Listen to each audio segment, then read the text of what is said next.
And అందరికీ కొన్ని Sunday స్పెషల్గా ఏం వండుకున్నాను ఏంటనేది అయితే ఈ బ్లాగ్లో చూపించబోతున్నానండి. ముందుగా అయితే 11:30 కుకింగ్ అయితే స్టార్ట్ చేసుకున్నాను. 11 చుట్టు మీద రోకలు పోటు అన్నట్టు ఉందండి నా పరిస్థితి అయితే. ఈరోజు ఇక్కడ కరెంట్ లేదు. మేము ఆల్రెడీ బాయిల్ చేసి అయితే ఎగ్ని పెట్టుకున్నానండి. ఎంతలోగే మా బావ అయితే చికెన్ తీసుకుని వచ్చారు. ఏం చేయాలో తెలియలేదు. అదే నేను కోసమే గోరు చుట్టుపై రోకలు పోటు అనే సామెతని అయితే చెప్పాను.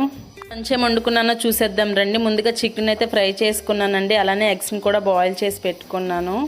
ఢిల్లీలో ఈ క్లైమేట్కి అయితే వెజ్ బిర్యానీ ద బెస్ట్ అని చెప్పొచ్చండి. చాలా చలిగా ఉంది. అందుకోసం చికెన్ కాంబినేషన్గా నేను వెజ్ బిర్యానీ అయితే ప్రిపేర్ చేసుకున్నాను. ఎలా అనిపించింది ఏంటి కామెంట్ చేయండి, సబ్స్క్రైబ్ చేసుకోండి. బాయ్.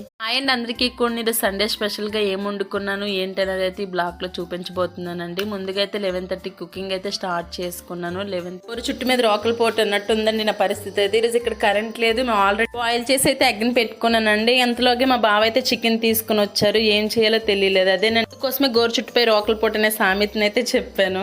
మంచిగా వండుకున్నానో చూసేద్దాం రండి. ముందుగా చికెన్ అయితే ఫ్రై చేసుకున్నానండి. అలానే ఎగ్స్ని కూడా బాయిల్ చేసి పెట్టుకున్నాను. ఢిల్లీలో ఈ క్లైమేట్కి అయితే వెజ్ బిర్యానీ ద బెస్ట్ అని చెప్పొచ్చండి. చాలా చలిగా ఉంది. అందుకోసం చికెన్ కాంబినేషన్గా నేను వెజ్ బిర్యానీ అయితే ప్రిపేర్ చేసుకున్నాను. ఎలా అనిపించింది ఏంటి కామెంట్ చేయండి, సబ్స్క్రైబ్ చేసుకోండి. బాయ్.